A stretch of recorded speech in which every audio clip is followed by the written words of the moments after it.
Akala niya may chance siya na manalo. Pero sa umpisa pa lang ng race, ang payat na Amerikanong ito na nakasuot pa ng golf hat ay napag-iwanan na ng lahat ng kalaban niya. As in, sobrang layo niya na sa hulihan. Some even say, it's embarrassing already. It was strange, ang weird makita si Dave Wattle na kulelat sa karera. E nung qualifiers, tinalo niya yung 800-meter world record. Kaya hindi maintindihan ng coach niya kung bakit parang hindi seryoso si Dave sa susunod niyang karerang ito. Matigas din ang ulo niya. Ayaw pa niyang tanggalin yung sombrero niya kahit tumatakbo dahil mapamahiin daw siya. Pakiramdam niya, mas mabilis siya pag suot ito. Dagdag pa dyan, ikakasal siya. At yung kasal niya ay mangyayari na sa loob ng 2 buwan bago ang Olympics. E di syempre distracted siya. Sabi pa nga ng coach niya, pinagpalit mo ang ginto para sa asawa. Kaya naman nanggigil si Dave. Para patunayan sa coach na maibubuga pa siya, todo bawi si Dave sa training. Too much actually. Nasobrahan siya sa training at nagtamo siya ng tendonitis sa kaliwang tuhod. Hindi na siya nakapag-training ng maayos. Nawalan na rin siya ng pag-asang makatakbo ng world record pace sa Olympics. At habang pinapatunayan ng karerang ito na tama nga ang sinabi ng coach niya, biglang napansin ni Dave, oo, mabagal siya kumpara sa dati. Pero yung mga kalaban niya, sobra palang bilis pero sa simula lamang. Pero habang tumatagal ang pagtakbo, bumabagal sila ng bumabagal. Sumingit ulit si Dave sa gitna ng grupo at nakahabol siya kay Yevgeny Arzanov, ang top contender ng karera. Pero paglapit niya, bumwelta agad si Arzanov. Lumayo na naman ang pagitan nila. Naiwan na naman si Dave. Sa puntong ito, masakit na ang tuhod niya. Nanghihina. Pagkaramdam niya, bibigay na lang siya bigla. Pero alam niya, kung may chance pa siyang manalo sa medalya, ito na yon. Kailangan niya ng sumugal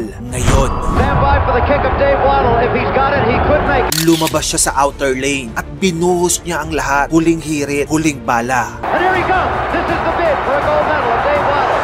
The man who came out of nowhere in the U.S. Olympic trials. He came up with 2 bad knees. He couldn't train for weeks.